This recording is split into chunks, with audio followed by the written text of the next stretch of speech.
Dear friend, was Matthew a Trinitarian? Was John a Trinitarian? Was Paul a Trinitarian?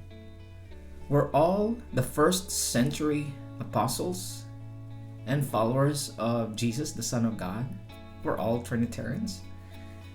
Do they believe that Jesus, the Son of God, was only figure of speech or non-literal metaphoric sense? Or do they believe that indeed Jesus was the Son of God? Was Ellen G. White Trinitarian?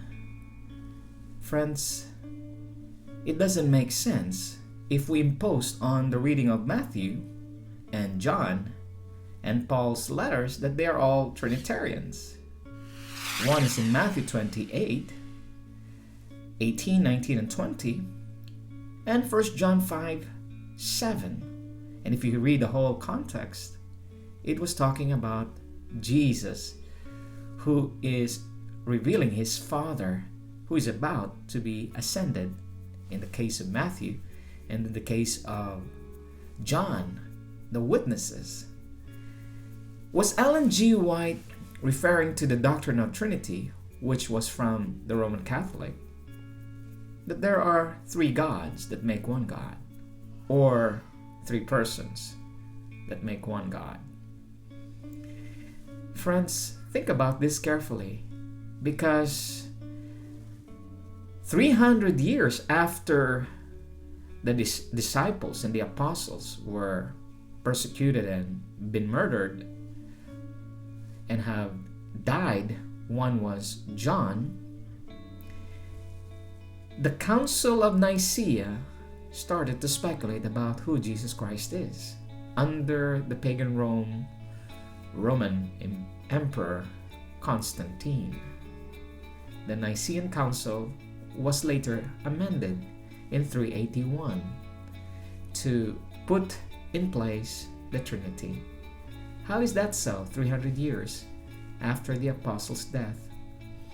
How is it that there was so much strife and debate and discussion between Athanasius and Arius, both working and leading people to Jesus Christ? And why is it that they voted, and when they won, they excommunicated and persecuted those who were not in agreement with the Trinitarian formula? How is it that blood was shed? The Ostrogoths, the Eastern Gothics, the Vandals, and the Heruli were, according to history, were followers of Arius, and they were given that slur Arians, which is quite negative in all theological seminaries of the Christian world. Why is it that the Trinitarian seems to be the orthodox or the truth? And why is it that the Roman Catholic Church honors the Trinity by observing Sunday? Do you see now, friends, the discrepancies and anomalies here? You see, the Trinity was not the teaching of Christ nor his disciples. And the people today are blinded because of the ecumenical spirit, that if you do not believe in the Trinity, you are a heretic.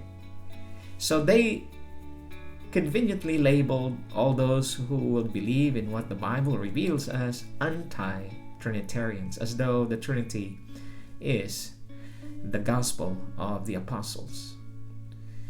And what should be the perfect slur for those who are pro-Trinity? Well, a slur could be good or bad. A slur of pro-Rome is aptly describing pro-Trinity because it came from Rome, the Roman Catholic Church. That is the central doctrine of the church.